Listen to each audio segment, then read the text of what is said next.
Do you have like this? To to sa mga ichi-ichi.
Really reaching out for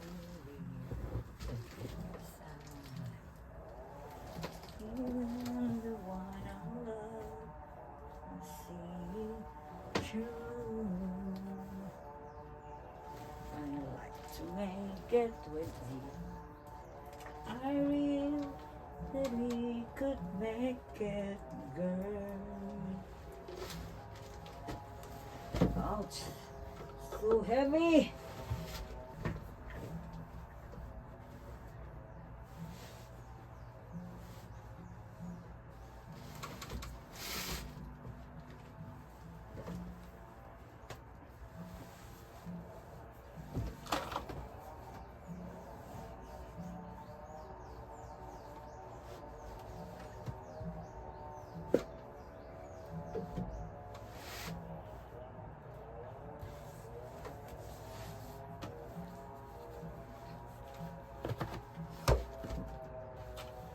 Girl, won't you tell me? I can tell her about you. Oh, very heavy.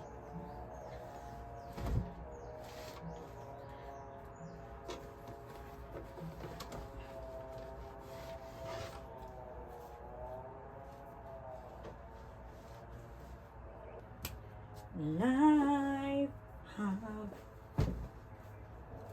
And I'm the one towing this. Tama ba yun? Ako ang nagtahi. Tama ba sa English yan? Hindi ko rin lang alam. Kasi pinalitan ko na ang cover yung mga unan.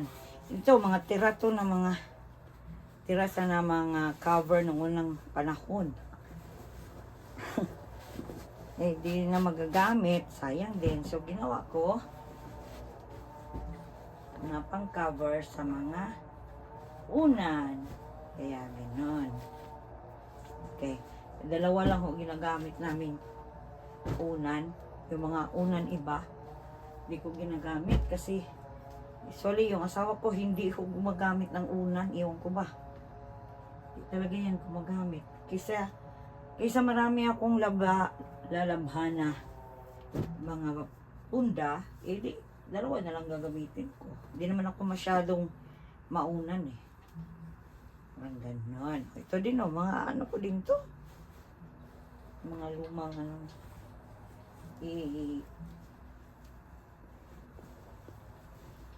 Ipalit ko ba siya? Yan. Oh. And charan!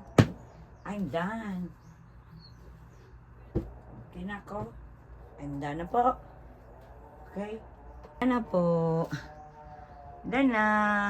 Nabakyuman ko na din yung altar ko. Tsaka lahat din. Sa ilalim din ng bed. Nabakyum ko na yan. Yan. Okay. Yun lang po.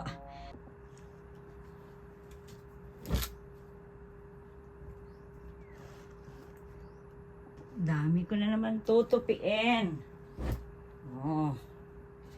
Pag magla-live ako, magtutupi. Yan ho, trabaho ng parating nasa bahay. Daming tupiin. See? Daming tupiin. Yan. So, pag mamahinga na, pag mga 5 na, while ho nagla-live, minsan, magtutupi. Ganyan ho. Para-paraan po kung paano mo gagawin yung trabaho mo while you're using Sockmed. May last pa talaga, oh. Oh, see? Ganun kadami po yung tutupiin ko ngayon. Laba? Yan ho ang buhay ng nanay na parating nasa bahay.